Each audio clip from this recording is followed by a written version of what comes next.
Here's something that I wish that I knew earlier. What I am about to tell you has the potential to change your life. What if I told you that the power to overcome addiction or any kind of unhealthy self-sabotaging behavior already exists inside of you?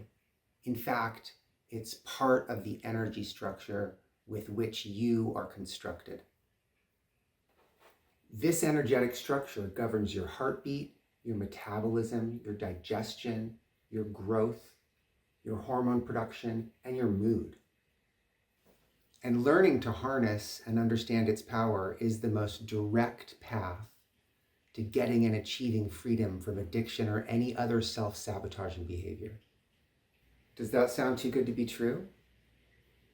Well, you need to know what I'm about to share, because this is not only documented well by science, but has actually been understood for thousands of years.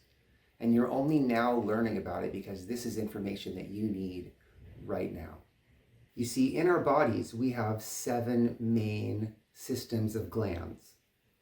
And what they do is they regulate every kind of body function on a level that's beneath thought. Now, do you need to tell your heart to beat? No. Do you need to tell your food to digest? No. Your endocrine system does this for you. It works with a series of chemical signals that regulate all the different functions in your body. Now, on an energetic level, on an electrical level, we also have 7 main chakras in our body, or electrical centers. And these chakras are actually in the same locations as those 7 endocrine glandular systems. And the chakras govern the energy flow that goes through our body. And essentially they give energy to those glandular systems. They also govern energy flow for all the rest of the functions in the body.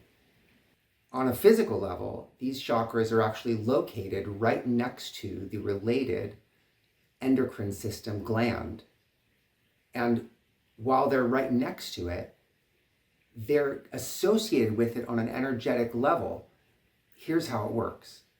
Next to the gland, there's a conglomerate of nerve endings and neural pathways that are all connected to the brain and to the other systems in the body. And the chakra system governs the energy flow that goes to those neural patterns. So essentially, your energy flow and your hormone production and the regulation of your entire system is governed by these 2 systems working together. So let me just really quick break down all the glands and their related nerve plexus. So starting at the bottom, we have the ovaries and the testes are the glands, and they're related to the kidneys, the spine, to your security, money, and your fight or flight impulse. In the second area of endocrine glands, you have your adrenal glands. And this governs your whole lymph system also, and your digestion. And in the third one here, this is your pancreas and your liver. And again, it has to do with your spleen and your digestion. In your heart area, that's going to be your thymus gland. And this governs your heart rate. Okay, and then in the 5th, this is going to be your thyroid gland. And this also governs your lungs, so all your breathing. And then coming up into here, this is the pituitary gland. And the pituitary gland is actually the master gland and will control all the other glands. So this is why the level of thought is very important. And then coming all the way up into the top of the head, this area relates to the pineal gland, which is actually in the very center of the brain. And that gland governs dreams and sleep. Through releasing chemical signals, these endocrine glands, they govern all the systems in the body: hormone production, metabolism, mood, digestion, everything. On an energetic level, the chakra system, they govern energy flow to the body. And you can actually visualize this as like, imagine there's a pipe with energy flowing through it and it goes through the body. And now the chakras are actually like valves on this pipe, restricting or increasing energy flow depending on whether they're open or closed. And this energy flow goes directly to and governs how well the endocrine system is able to operate. I have created the Akasha method to teach people how to understand, access, and use their own energy flow to govern these systems in their body so that they can engage in self-growth, self-determination, getting past addiction or any other kind of unhealthy behavior, and transforming their own lives into a place of power. Akasha is a Sanskrit word, and it means to be or to become. And Akasha is understood to be the principle by which all things become in the cosmos. Now, the principles in the Akasha method are that the healer is already within you, that the mechanism of the universe contains a mechanism that causes things to grow and organize, essentially heal. So the disorganization within you that causes addiction, you already have the mechanism within you to organize that, to give power to it, and to grow past it. All you need to know is how to correctly access this within you. And that's what I'm going to teach you in the Akasha method. By understanding these principles, by learning to use them, you will gain a new place of power in your own life and an ability to create the life of your dreams. Typically, in the past, people have used the concept of disease to describe addiction. Alcoholism is a disease, addiction is a disease. And while there is a bit of truth to that, I don't think that it is actually a functional frame to look at addiction through. There's a famous psychologist, Dr. Gabor Mate, and what he talks about is that addiction is not actually the problem. What's really gone on is there's trauma in somebody's life, usually in childhood, and addiction is actually the tool that that person has used to learn how to cope with that trauma. Unresolved trauma in somebody's life can create difficulty in being present in each moment. And because it's difficult to be present in each moment, that person uses the tool of addiction, the tool of substance use, to get away from that moment and to escape that difficulty. What Dr. Mate talks about is using a method where you do shadow work. And what this is about is inner child work. It's healing the inner child. So you go into your past and you find the place in your past where you've experienced the trauma. And you essentially talk to your inner child who existed at that time in your life and try to resolve the confusion they felt, the hurt they felt, the damage that they felt. And in doing so, you resolve the need within yourself to engage in addiction. And this is a wonderful concept, and I think it's groundbreaking, and it's true. But it doesn't work every time. Now, why doesn't it work every time? And I think that the answer to that is that there's more going on.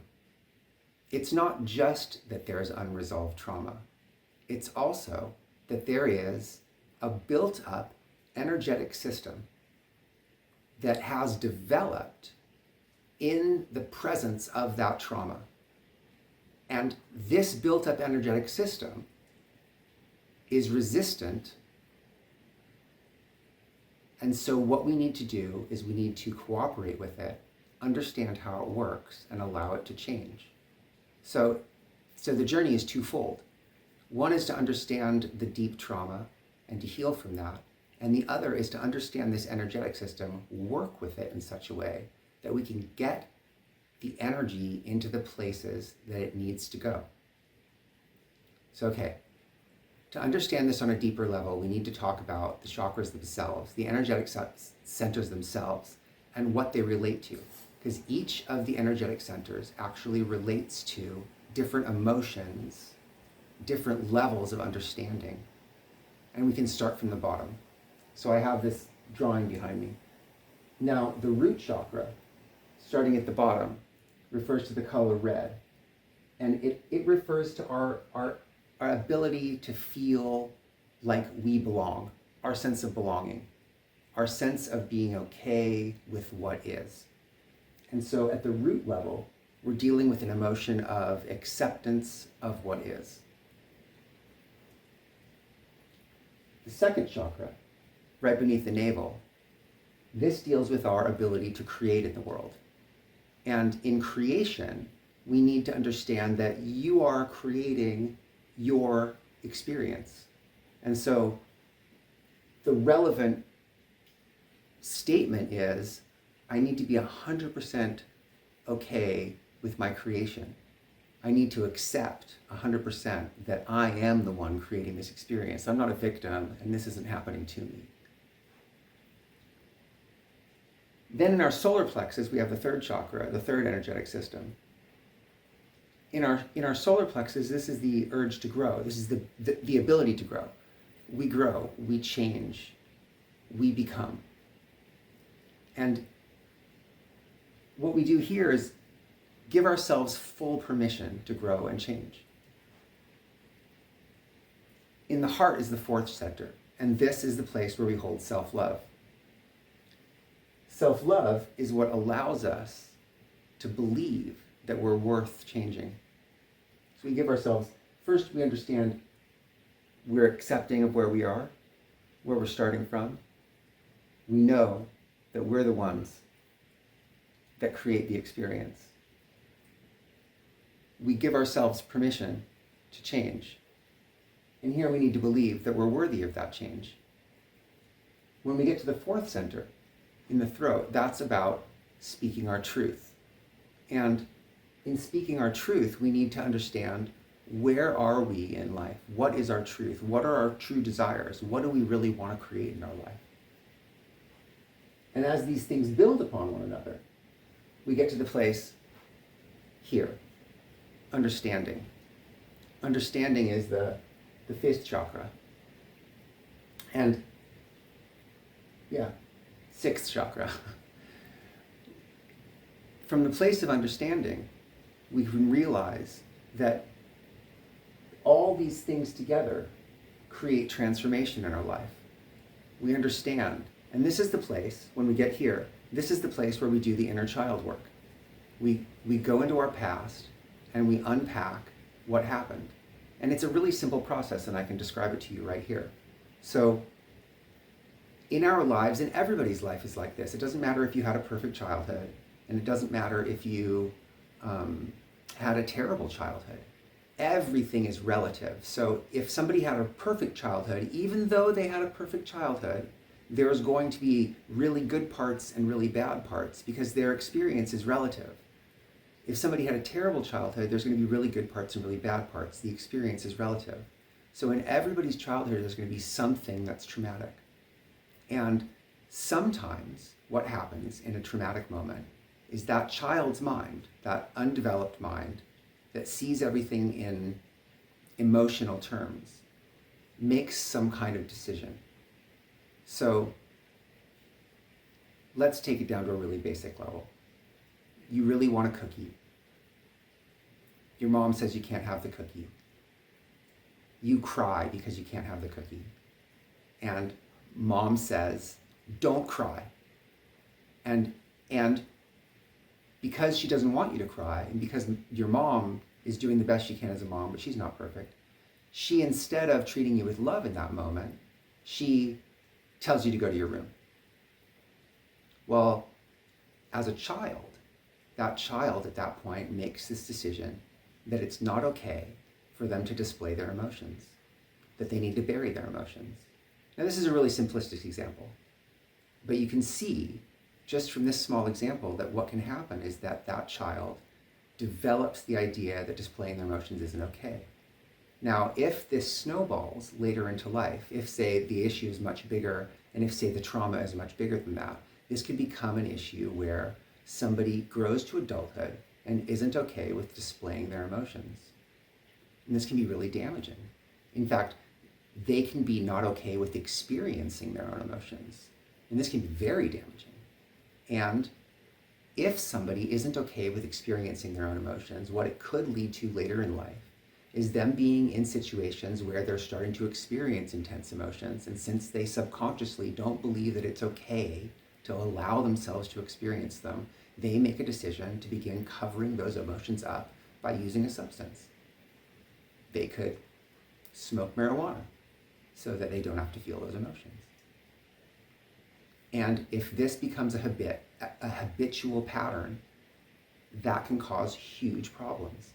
And so here's what the process actually looks like, is that we go back into your memories and we try to find those places where the trauma happened.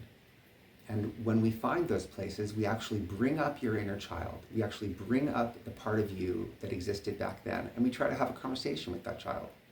You have a conversation with that child where you ask, what's going on? Why did you feel that way? And when you see how your child felt, it's actually very easy for you to say, oh, you know what? I get that. And make your child feel heard. And then beyond that, you can turn to your inner child and promise that you're going to be the one protecting them from that in the future. That now you're a grown-up and you know how to do that. And you're going to protect them from that. It's okay to display your emotions. Now, this is a gradual process. It's not a magic trick. And so it actually takes practice, and it actually takes doing it over and over again. But as we learn how to do this, and we've unpacked the energetic structure that exists in the body, we get to this place where we start to understand why we're engaging in the addictive behavior. And as we begin to understand it, what happens is it starts to no longer feel attractive. It doesn't feel like something that we want to do anymore. And I'm going to lead you through this process. Now, as we unpack this, and we start getting to the point where we understand and we start to release the desire to engage in that addictive process, we have this beautiful opportunity. Because right in that place, right in that moment of transformation, is this opportunity to go and take our energy into the next chakra. And the next chakra is the one that exists on the top of our head. And this is where we take our understanding and our desires about life, and we take them to the next step, and we get to create our dreams in our life. We get to take power of our own life and create the life that we want. Now, this is the whole point of the program, to really take back your power and to create the life that you want. I look forward to working with you.